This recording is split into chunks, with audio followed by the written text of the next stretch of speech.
Five Nights at Freddy's is a game I'm sure that most of us have already heard about more than enough for one lifetime. But unfortunately, or fortunately depending on who you ask, it's made a mark on both YouTube and the horror game genre as a whole that probably won't be going away anytime soon. And this skit from Circle Tunes probably sums it up better than I ever could, to be honest. My other favorite horror games are Baldi's Basic that takes nostalgic childhood themes and turns them frickin' twisted. Amanda the Adventurer takes nostalgic childhood themes and turns them frickin' twisted. But seeing as Halloween is either coming up or has already passed based on my track record for videos at this point, I figured what better time to talk about this cultural behemoth of a game franchise, spanning 8 core games with 5 spin-offs. And yes, these 2 are real, and no, I have no idea why. About 25 books spanning multiple different series and stories, a movie, and hundreds of spin-offs ranging from horror to humor. Inhale my dong enragement child.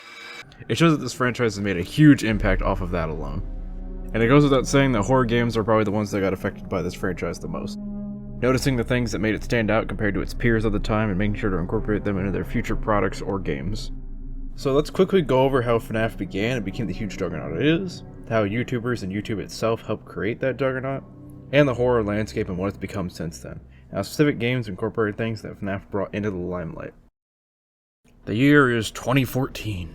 Slender, Aoni, however the fuck you pronounce it, SCP, and more dominate the horror landscape, with PT being the newest kid on the block, just releasing days before the FNAF bomb would drop.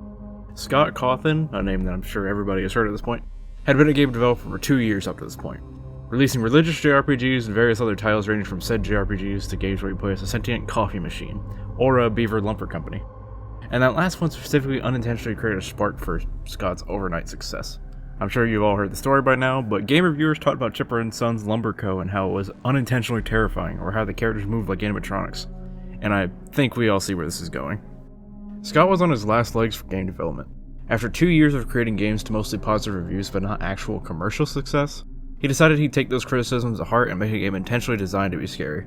And on August 18th, 2014, Five Nights at Freddy's was released on Steam. Set in Freddy Fazbear's pizzeria, you play as the night guard and must keep the animatronics away from you, unless you want to be stuffed into a suit or have an endoskeleton shoved down your throat.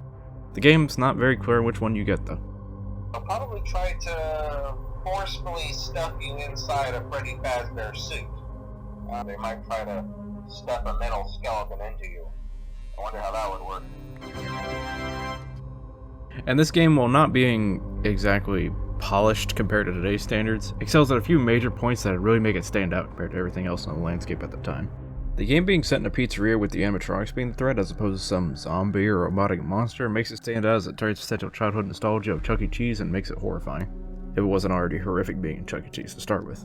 You cannot tell me that giant rat isn't horrific. But then you're also stuck in that one spot for the entirety of your playthrough. You can't get up and run from these monsters, you can't run into the jump scare creature waiting to kill you. They come to you, and you have to act accordingly unless you want to get your ears blasted. This decision, while obviously making it much easier to create the game, makes the game feel much more dreadful, especially at first as these animatronics slowly approach you and you're unsure of how they work or what they're doing. And then there's this little power system to ensure you can't always know where they are. Can't always have the doors shut or even just use a flashlight on the doors to check if they're there. Feeling more and more dread as your power slowly creeps down to 0, knowing full well what's probably going to happen if it does. Whether it be you running out of power and ultimately dying to Freddy, dying to any of them throughout the night, or succeeding and moving on to the next night.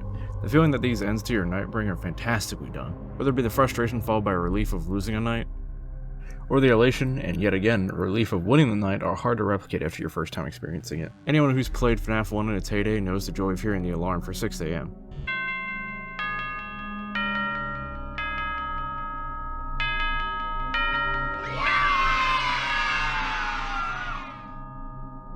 And last but certainly not least, you have the secrets and Easter eggs littered throughout the game.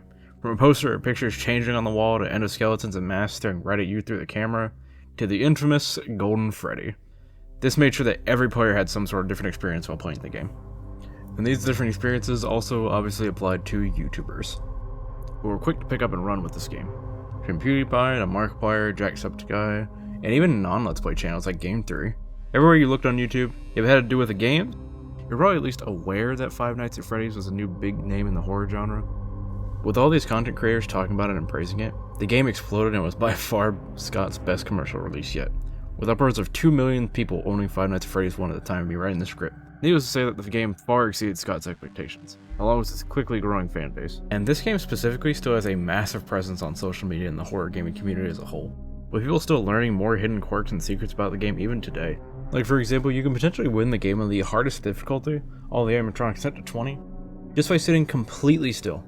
Because none of the animatronics can kill you unless you pull up your camera except for Foxy, who works out the frames the game has passed. So if you put your frame rate to a really low amount, he just won't ever attack and you can just win by standing completely still. Which was another little quirk that made Five Nights at Freddy's stand out. Because it was specifically in 5 different nights, it gave you time to digest and figure out what every single animatronic did on their own pace, and each one had their own spotlight. With Bonnie and Chica being the center of the first 2 nights, Foxy being the next 3, and then Freddy also coming in for the nights 4 and 5. But Scott wasn't done yet, because just 3 months later, Scott released Five Nights at Freddy's 2. And despite how fast it was made, it wasn't like this game was a complete cash grab either. With over double the animatronics to worry about, a new office space, no more doors for safety, enough secrets and lore to keep any theorist happy. If Five Nights at Freddy's 1 was all about dread and making you feel uneasy about everything happening around you, this one was designed in a way to overwhelm you, with so many moving parts to keep track of, ranging from wanting a music box for way too long, checking vents for the multiple different animatronics that will crawl through them after you, to foxes charging at you from the hallway. There's so much to keep track of where the horror isn't so much about the unknown, but more so about the anxiety and panic the game puts you through with its gameplay. FNAF 2 was released at just the perfect time to make sure the lightning trapped in that bottle stayed firmly inside, keeping the hype train up to sell upwards of 500,000 more copies. And Scott kept up this blazing fast pace for another 2 games, fit with their own mechanics and spices added to the mix for better or for worse.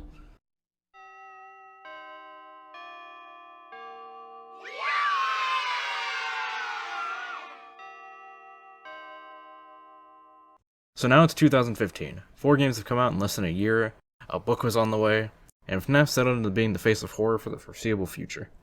Gone were the days of Slender or Ao Oni. Why do I keep trying to say this? People weren't looking for a horror experience without some form of story or lore behind it. And Slender made it pretty clear that it wasn't going to be so easy to just adapt a story into these games that didn't have it already. What the hell? Oh my god! And upcoming horror games took note of this. With Hello Neighbor coming out a year later, it took the concept of having a hidden, deeper meaning behind its gameplay and made it the focal point. With multiple betas and updates raising the question of what this neighbor had going on beneath the surface. And granted, this game didn't exactly hold up well in the grand scheme of things. But it was a sign that the horror was moving with the Freddy train, and the brakes weren't getting pulled anytime soon. With Baldi's Basics coming out later in 2018, taking the idea of a children's edutainment game and turning it into a horror game of sorts, with the same cycle of content creators picking it up and bloating it into a well-known game in the indie horror scene, set with its own spin-offs and humorous gags along the way. And Baldi's definitely feels like it's closer to Five Nights at Freddy's than Hello Neighbor is. With a large cast of characters across school, all with different mechanics and quirks to them, it has a similar vibe to where you learn how to best use these characters to your advantage or how to counter the ones that hinder you. And then there's the most recent additions to the lineup with games such as Amanda the Adventurer and Garden of Banban. With Amanda drawing inspiration from both sides of the Freddy Vaz token? I don't fucking know. Anyway, Amanda is obviously a play on the old school kid show Dora the Explorer, fit with an animal sidekick and awkward pauses for you to answer questions. Except now, just like we all imagined we were kids, Dora gets pissed off if you don't answer the question right and may even turn to a demon to kill you. We probably didn't imagine that part. With a whole set of secret tapes and lore to explain what's going on with this little chestnut of information. What kind of card should I set?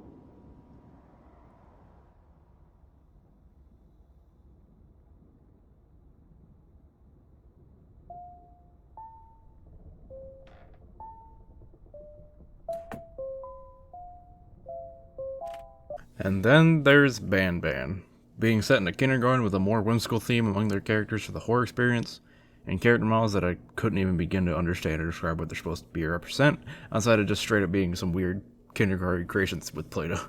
Seriously, what are they supposed to be? Why is he looking at me like that? The fuck is this? The fuck is that?